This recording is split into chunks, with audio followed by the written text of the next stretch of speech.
Hi, I'm Will Schwab, enjoying a beautiful day here in central Oklahoma. I'm about 20 miles east of Oklahoma City, just south of I-40, near the community of McLeod. And what brings me here is an organization called LOCO. That's an acronym for Locomotive Operators of Central Oklahoma. A friend of mine's a member here. It's actually my first day ever being here, so I'm looking forward to find out what makes them unique. And there is something, kind of a surprise, that makes them unique. So if you're ready, let's go.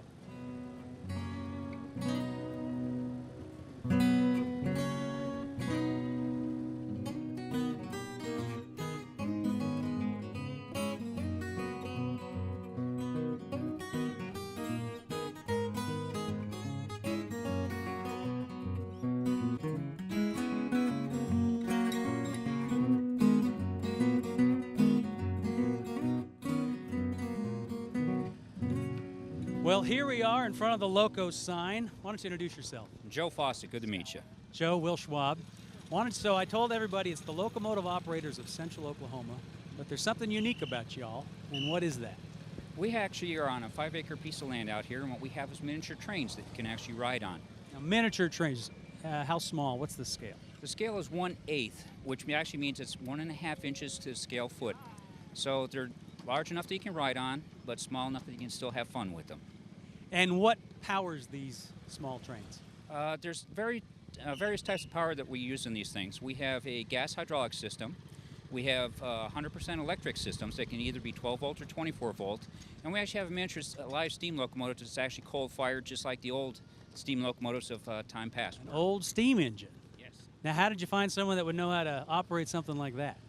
We have some club members that were around during the steam ages.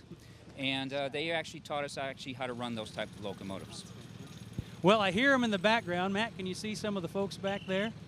Now, I noticed there's a lot more people that don't have blue shirts on today. What's going on today? The first Sunday of every month, what we do is we open up the train park here for everybody that wants to come out and ride trains with us to ride trains from 1 o'clock to 4 o'clock in the afternoon.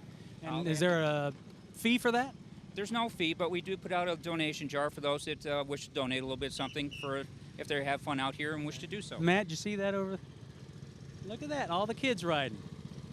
And that's one of your club members? Is that his train? No, it's a club engine, actually. We have about 5 or 6 club engines that we actually run out here. And most of the cars behind it also belong to the club also. So if a member comes out with their own family, or if they want to come in on a weekend or something like that, they can take the equipment out and run it. All right, why don't we head up to the station and ask you a few more questions. Sure. So how many people are in the club? There's about 21 full-time members, which means about 21 families. And there's about 6 or 7 people that are also what we call associate members because they live more than about 75 miles away that typically come in and actually want to run trains with us also. Now, are there many other clubs in Oklahoma? This is the only club of this type in the state of Oklahoma. Wow, the only one. Right here, right outside Oklahoma City. That's great. Yes. We've been around for, well, it actually started about 29 years ago. Okay. There was a gentleman out here that met another gentleman at a train show in downtown Oklahoma City. Yeah. And they got together and said... Now, you say a train show. What was it, a model train or a scale train? Well, it was the typical one they have every year in December downtown. And they met there, and they saw that they had the similar size trains on display. And they said, okay. And then one gentleman said, I actually have a small track on a piece of land over here. And they got together, and they came out here, and what you see today is not what it was 30 years ago. So he just did that completely on his own. He liked trains. And they liked trains. They came out here, and then they started to form a club.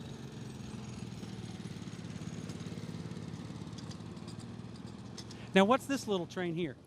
This one is called a Little Mac. It's actually based off of a prototype from about the 1920s or 1930s. It runs on a 12-volt system. And what we do is we have this specially out here for kids that we can actually teach kids actually how to run things from the start. So a kid can drive this? A kid can drive this. It's Isn't very that simple throttle control on there. And later on, maybe we even get you to try to run it. And how does a kid get the privilege of riding that? Normally, we also have birthday party functions out here. Oh. So that we will give family the full use of the track for about 2 hours. And they can have their party over up on the picnic tables. We take them for train rides out here. And then the birthday child or birthday person, and yes, we've actually had a birthday person in their 80s out here, they get to run the Little Mac. Oh, that's really nice. Now, I saw something else pretty spectacular. Matt, come over, look at this. That looks like more than just a backyard train set. Can you see that tunnel over there? How did that come about?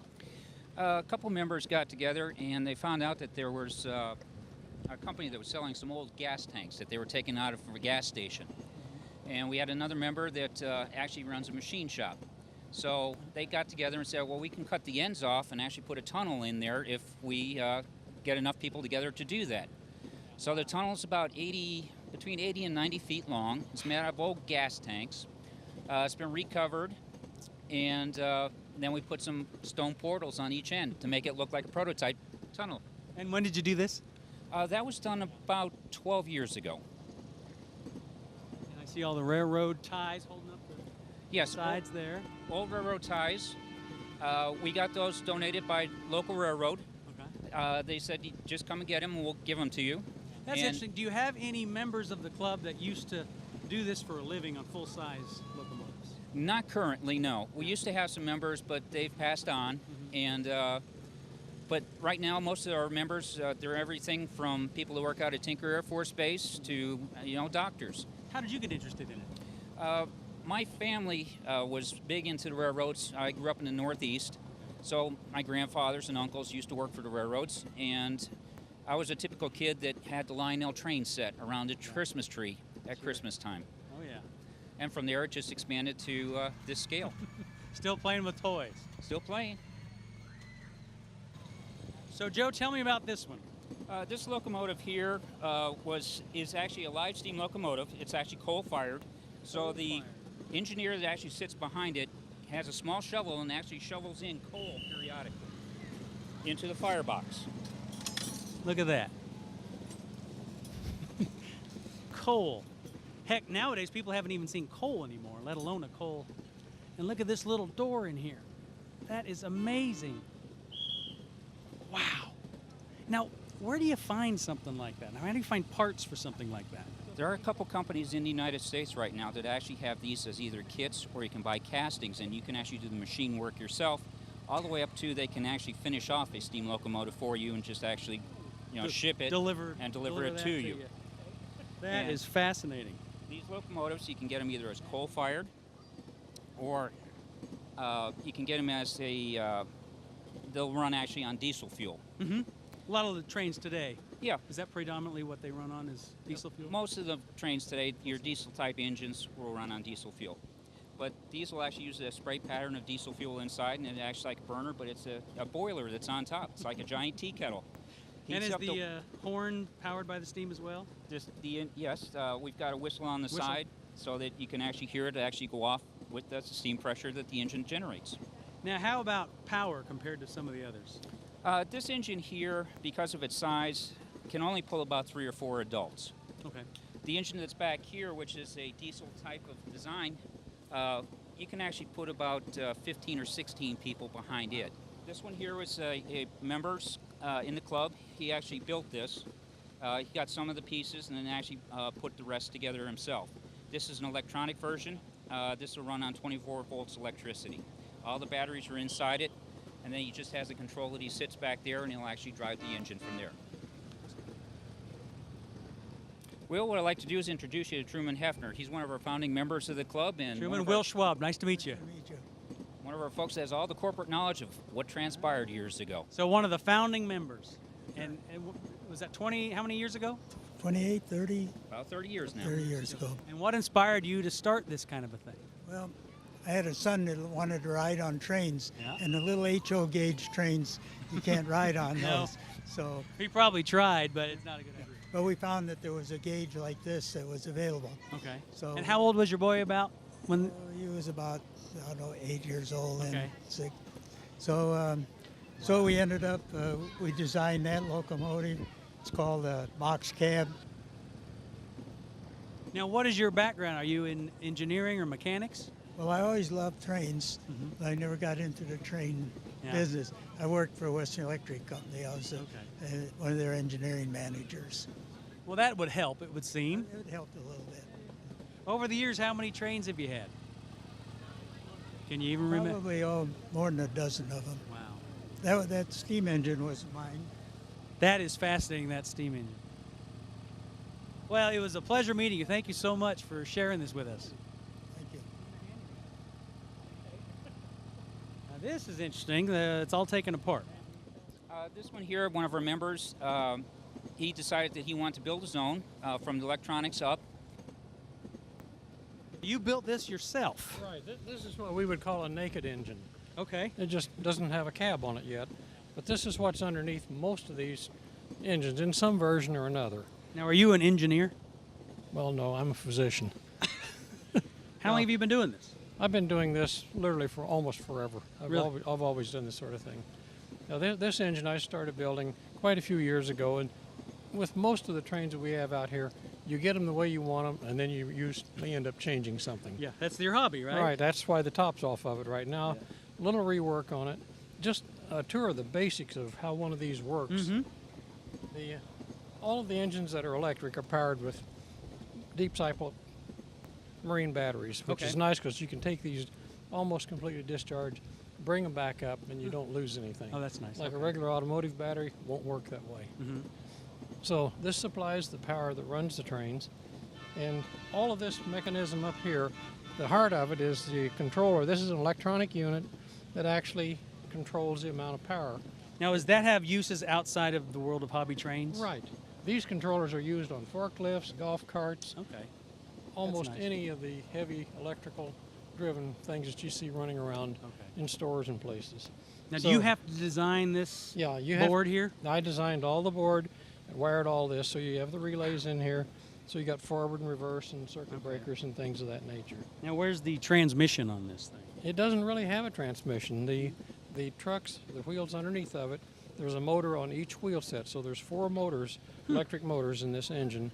And as with anything electric, you just put the power to it and the motors run. Reverse it, the motors go backwards. Now, how long have you been a member of LOCO? About 20 years. About 20 years. Yeah, so we started out here a long, long time ago. Was it thrilling to find other compatriots? Yeah, that- really, it's been marvelous. Here's something you can actually write on. You know, I have small trains at home, Lionel, things like that, but out here you get the feel of a train, you can write on it. It does something. You just, Now, how many people can this one pull? this one can pull, literally can pull almost the same set of cars you saw on the train that the blue engine was pulling, Okay. because it's about the same amount of power. So you're limited with probably 1,500, 2,000 pounds of weight behind the engine. Now, do you ever travel with your train? A lot of people do. I don't. There's a lot of clubs around the country, and many of the members have special modifications to their pickup truck or their SUV, and they can put the train in there and then take it to one of the other clubs and use it. Is there a big United States train convention where you all show up and show off? Not a single convention, but a lot of these big major clubs, and there's some that are huge. They got many, many miles of track, and they'll have a train run that may last for a week, and people come in from all over the country to one of them. It's just something that you spend a Saturday or Sunday out here, you can pretty well forget everything else you normally do. And it's a beautiful day for that And today, it's isn't a it? gorgeous day for playing trains. Well, thank you very much, Bob. Oh, thank you. Appreciate it. So, Joe, what are we doing here? This engine needs to be turned around, so what we have is a turntable out here at LOCO.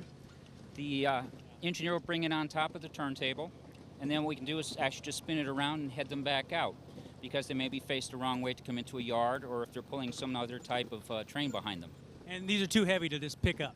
These are very heavy. Most of these engines this size are between about 500 and 600 pounds, so it's just not too easy to do it all.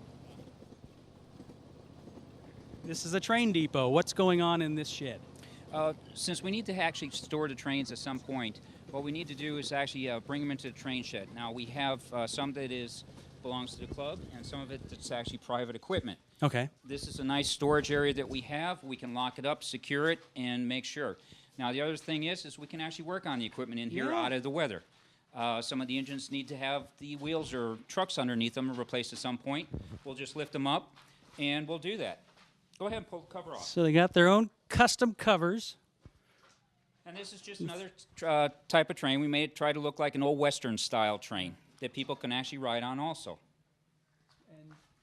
You don't have to bend over too far. I can work on my machine. Yes, and then we have a small shop over here that we work with, so if we have to do any welding or if we have a metal press or something like that, we can actually work on everything inside the train barn here, just like they would in real railroads. So I've done some landscaping before, and I used railroad ties. I notice here you've got a stack of them, but they're a little bit different size. Yes, this is almost like a scale-size tie for this type of a railroad this size. I've seen stacks of railroad ties on the side of rail yards. Never quite like that. That's pretty interesting. Yes, what we'll do is we'll purchase enough material to do or cut several thousand ties at a time, so that when we actually have to go out and replace the rail around here, which we do have to do occasionally, and the old wooden ties that we have, just like a real railroad, we'll go ahead and do that also. And this is the actual railroad? It is. The rail that you actually see back here, The rails. we actually purchased in 10-foot lengths. It has the same profile that a real rail would have on the outside, but it's made out of aluminum. It's hardened aluminum, so you get a very good lifetime out of it. Yeah. We purchase it from a local company and get it in 10-foot lengths, and then we build track panels on the bench that's behind you in 10-foot sections, so it's a little bit easier on us to actually put the track down.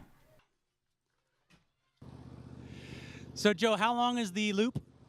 The loop that we take the public on right now is about 3/5 of a mile. What we're doing is we're actually building onto it on the track that you're riding on right now. Once we get this done and we can get it certified by the state, we can actually go almost a complete mile around the track. And how long does it take to do the 5/8 of a mile?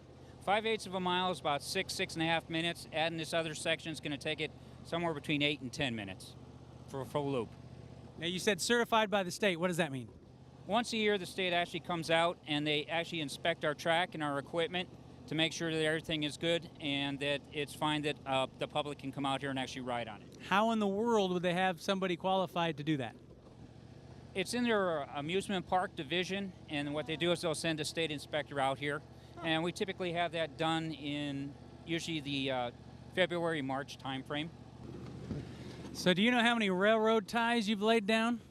I don't know exactly how many are on the ground, but there's tens of thousands, and I'll tell you, my knees feel every one of them. That is amazing, the infrastructure here. It is, but again, this railroad has been growing for almost 30 years now, from the simple loop to what you actually see today, and we're still growing just a little bit more. How many trains can you have running at one time? We've actually had up to about 14 or 15 trains running on this track at the same time. We've had a group that has come in from South Texas. It's called Southwest Live Steamers. There's about 4 or 5 private tracks down there, and once in a while they'll come up here and they'll actually run on our railroad also. So what type of grade are we on right now? I notice we're going uphill. We're on approximately about a 2.9 to 3% grade. We try to keep it to at least 3% or less so that our equipment won't have any problems carrying the public around on it. Okay, a lot of strain on them. It takes a lot of power to actually get up this grade, especially if you're on an engine that weighs 500 or 600 pounds, and each one of the cars weighs about another 100, 150 pounds. Oh, wow. And then with all the people, the adults and the children, you just add on to that weight also. Sure, okay. Now I noticed there's a lot of miniatures around. Where do those come from? A lot of the families that belong to the club build the miniatures for us, either the buildings, or we'll have little ceramics of lizards and frogs and squirrels. Oh, we got some hobos. Do we say that anymore? A little hobo camp back there. Yeah, they jump on the train once in a while. But with the miniatures, we set them out there for the kids to actually look at or find as they were going around the train track. Do you get schools coming out here? We've had preschools out here, we've had church groups out here, just a whole variety of different things. So we're going downhill, I'm feeling that. Is it all the brakes slowing us down, or is the engine involved? The engine's involved a bit, I'm controlling that, and I also have air brakes on several of my train cars just to make sure I can stop safely. Wow. Yeah, I can see a big rain could be a problem. It could be. This is the section of the track that washed out a few years ago. All the neighbors' property comes into this point. And the track that we're riding on right now was actually washed out for about 150 to 200 feet. It took us about 2 weeks to actually get the grade back up again, put the track back down, and then reballast the track. How about snow? What do you do with in the event of snow? Snow, we typically just run around. We do have one gentleman that has a snow plow on the front of his engine. So if it gets deep enough, we'll have him go out first and use him as the guinea pig, clear the snow off, and then we'll run our equipment after that. There's relatively few times that we'll stop running trains out here.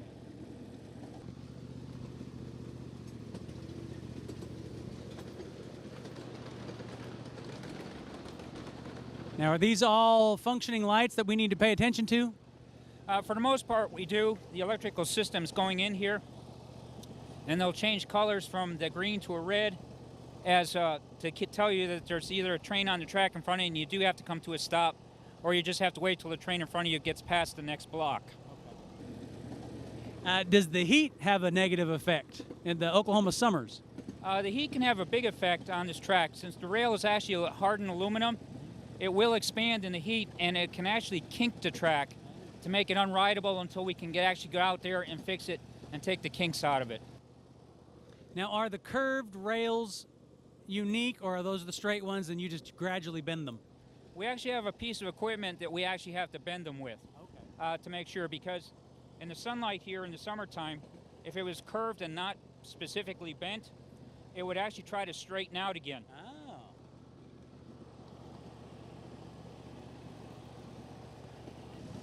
Are we on the tunnel track? We're on the tunnel track, and we should be going through the tunnel in probably about a half a minute or just a minute from now.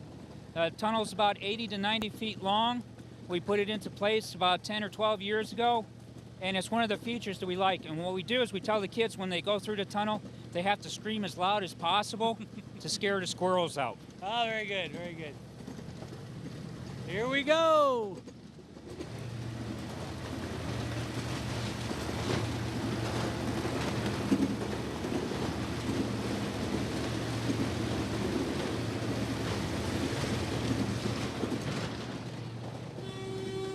That is wonderful. What a neat addition to this track. There's a lot of fun elements around here.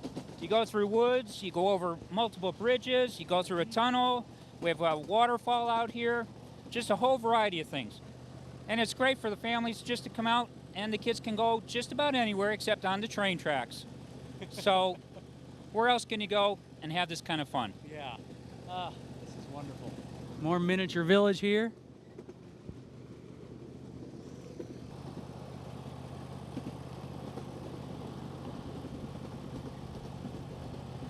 This is another fun bridge that we go across. We made it so that the grates would be open so people can actually see down.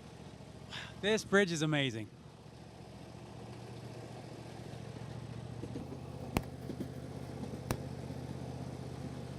When does that fill up? Usually in the March, April time frame, when the rain comes in, the lake will actually fill, and we'll have about 6 or 7 feet. And then it's good until about the August time frame. That was built by a couple of our members. The gentleman used to live in Midwest City. They were the Shriver family.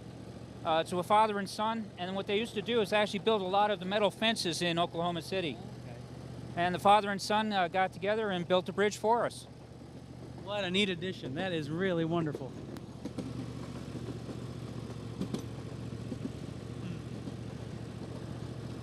When did you start implementing these new railroad ties? We started this new type tie system, which is a plastic wood composite material, about 10 years ago. We found out that our wood ties were rotting out after about 5 to 8 years, even if they were pressure treated. But this new type material we've had down on some sections for over 10, 12 years now with no degradation of the ties at all. Wow. They're supposed to last us about a good 50 or 60 years before we have to worry about the sun's UV degrading the tie. I bet your knees welcomed that news. Oh, definitely. At my age, that type of tie and not having to get down there, that's a great news for me.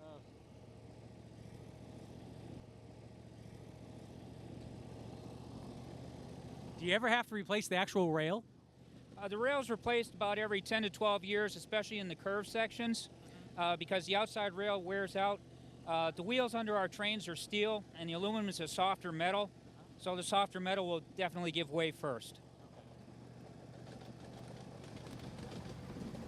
This is quite a wonderful hobby to share with everybody. Well, that's our goal here. What we want to do is it's something unique.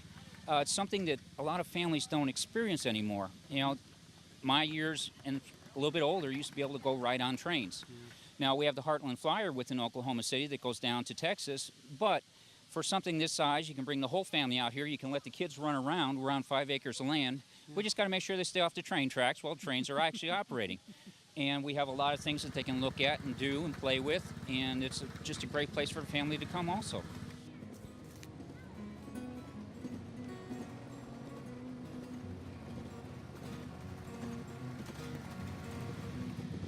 Well, Joe, I want to thank you for a wonderful day here. It has been fascinating. I had no idea this was here in McLeod. I'm sure most of Oklahoma doesn't know it's been here.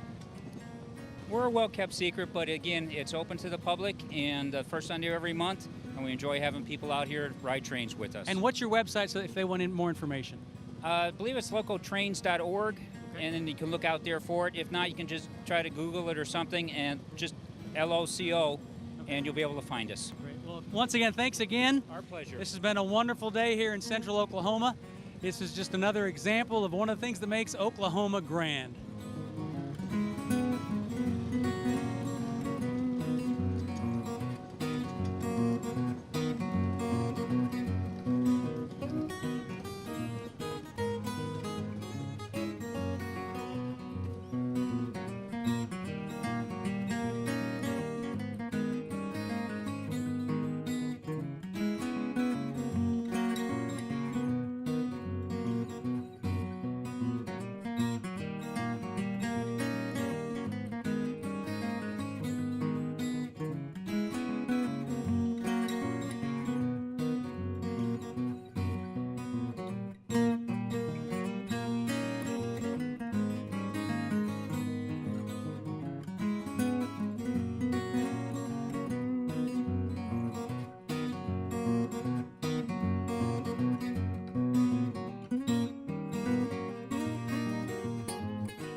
Oklahoma Grand is a proud partner with TEAM, an interfaith nonprofit organization determined to break cycles of incarceration in Oklahoma. Visit team.org. Oklahoma Baptist University, offering a fully online MBA in Project and Energy Management, International Business, and Leadership. Visit okbu.edu/graduate. And Producers Playhouse. Creative visual communications for Oklahoma since 1997. For more in-depth interviews and additional footage from today's show, visit our Facebook page or oklahomagrand.tv.